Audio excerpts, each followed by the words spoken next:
A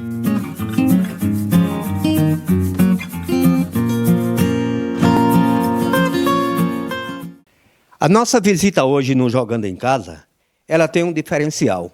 Geralmente, poucos se entrevistam uma figura que costuma-se dizer que ela precisa ter duas mães para a prática do esporte. Essa figura, nós vamos conversar com uma delas aqui, de Morro do Chapéu agora, no Jogando em Casa. É impossível, depois de tanta dica, você não adivinhar de que se trata, né? Eu estou falando aqui de Andrés, árbitro de futebol, pertencente ao quadro da AMA, e que teve o privilégio de apitar essa grande final a semana passada. Andrés, eu já vou começando com uma curiosidade. O que é que desperta numa pessoa e despertou em você o gosto por arbitragem? Balili, não é o gosto pela arbitragem, na verdade, é o gosto pelo esporte em si. Eu comecei a apitar jogos quando eu era presidente do Grêmio da escola. Eu tive que organizar um campeonato, ser o presidente do Grêmio, e com isso a gente não tinha como pagar a arbitragem, aí a gente apitava até conseguir alguma grana para pagar o pessoal que era mais experiente. Na época, inclusive, foi Gil quem fez isso, né? Um grande árbitro aqui na nossa cidade.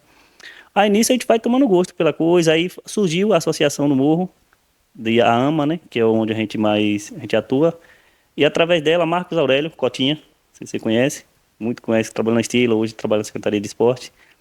Ele convidou para ir para a associação. Eu, por já apitar antes, fui e acabei tomando gosto. Fui gostando, por estar no esporte, dentro do esporte, sempre gostar do esporte. Fui apitando aí desde 2001 para cá, que a gente vem apitando.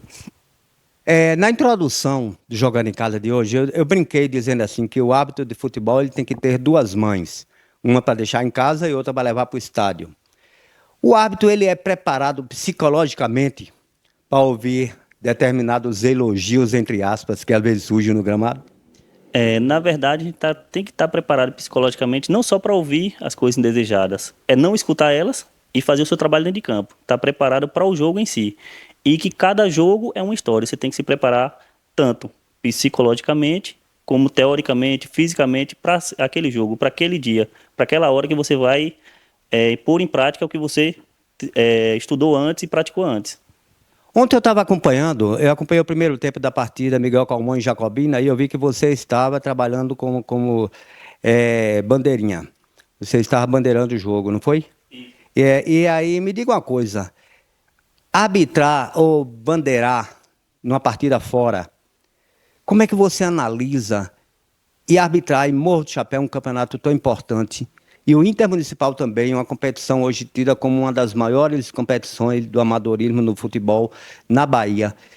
Qual é a sensação, a responsabilidade, ela dobra ou é igual? Cada competição tem sua responsabilidade. Eu não digo que seja mais ou a menos. O árbitro tem que estar preparado e disposto a ir a ela e fazer sempre um bom trabalho. Independente que seja fora de sua casa, fora de sua cidade ou dentro de sua cidade. Ele tem que estar preparado, ou sendo o próprio quarto árbitro, que é uma função, o próprio assistente, como árbitro central. Ele tem que estar sempre bem preparado, tanto para fora de casa quanto para dentro de casa. Andrés, vamos puxar um pouco a nível mais nacional. Houve um lance muito polêmico no jogo do Flamengo esse final de semana. Como você encara aquele... Qual a sua visão daquele lance? O lance em questão deve ser o jogo de Flamengo e... Criciúma, Cuiabá, Criciúma. O árbitro ele tem que estar preparado, exatamente. Ele tem que entender da regra, saber da regra. A maioria dos torcedores e até de alguns árbitros amadores não sabiam da regra. E ele cumpriu a regra corretamente. Que teria que ser marcado e ele marcou. E eu tenho certeza que a partir de agora ele será escalado quase toda semana, porque não são todos os árbitros que conhecem da regra, né? Como ele conheceu. Ele falou um ponto muito interessante que é muito discutido hoje na crônica esportiva, que é o jogador não ter conhecimento da regra do futebol, né? Às vezes tem jogador que entra em campo, joga muito bem, mas não tem conhecimento da regra.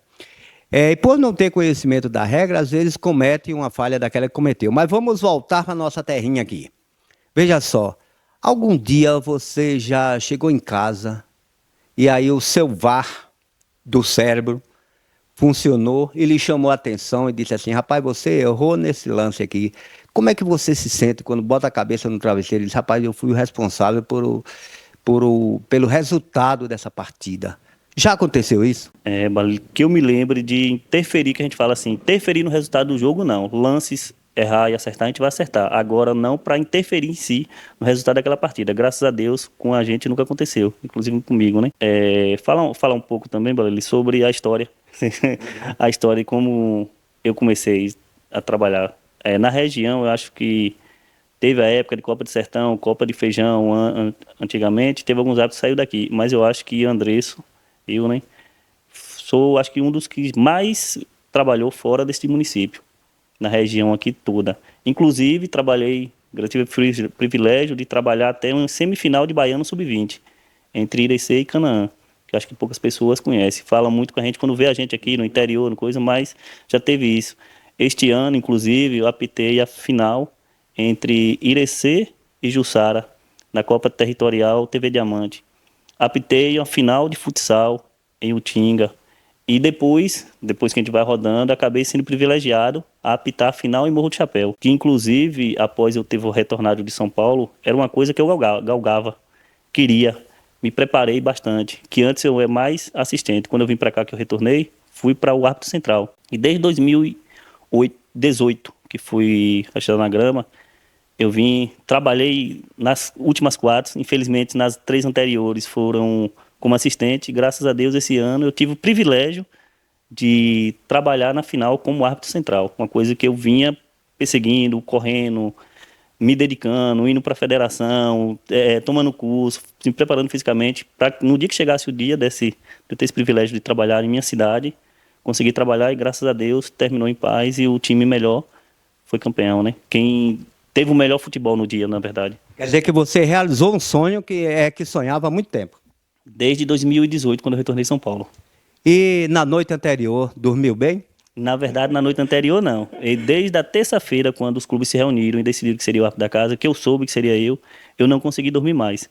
Eu fui dormir na sexta para o sábado, por incrível que pareça, eu fui apitar um jogo em Canarana na sexta-noite, que aí acho que o corpo cansou realmente, que aí eu consegui dormir, para o jogo de sábado aí agora. André, para a gente finalizar, a gente vai puxar um pouco para a questão da AMA. Por exemplo, a gente sabe que você não foi à toa que você foi escolhido para ser o árbitro central da partida final do Campeonato Municipal deste ano.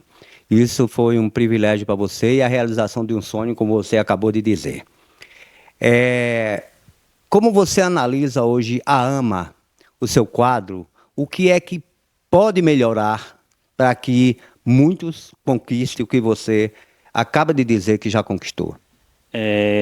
Não só a AMA, graças a Deus, nós temos bons árbitros. Inclusive, nesse próprio municipal, a gente viu 3 árbitros, 4 árbitros muito bons. Inclusive, o pessoal fala muito de Evaldo, mas ele foi muito bom no campeonato. Evaldo, Adenilton, Andresso, o próprio Bené e assistentes bons. Inclusive, Luiz Carlos, que estava na final, Júnior Ácio, que estava na final, Adenilton estava na final, Francisjane Silva estava na final.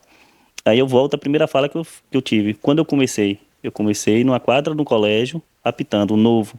E hoje a gente não vê o interesse dos jovens a apitar jogos. Não sei se... Porque quando vai, na primeira vez, teve alguns até, que vai na primeira vez, a pressão é muito grande, que quem vem de fora, ele quer jogador, dirigente, ele quer sempre o seu, que é normal, que eles vai querer que apite para eles, e muitos novos que chegam não ficam por causa disso. Mas a gente pede que apareçam, que procure a associação da gente, procure a AMA. Se não tem interesse com a AMA, procure estudar, vá direto na Federação Baiana, que eles vão passar curso, fazer curso, eles onde é que tem cursos, para que você se ingresse na arbitragem, que não é fácil, não. Mas quando você começa a trabalhar, você vê que como é que é a palavra que eu vou utilizar?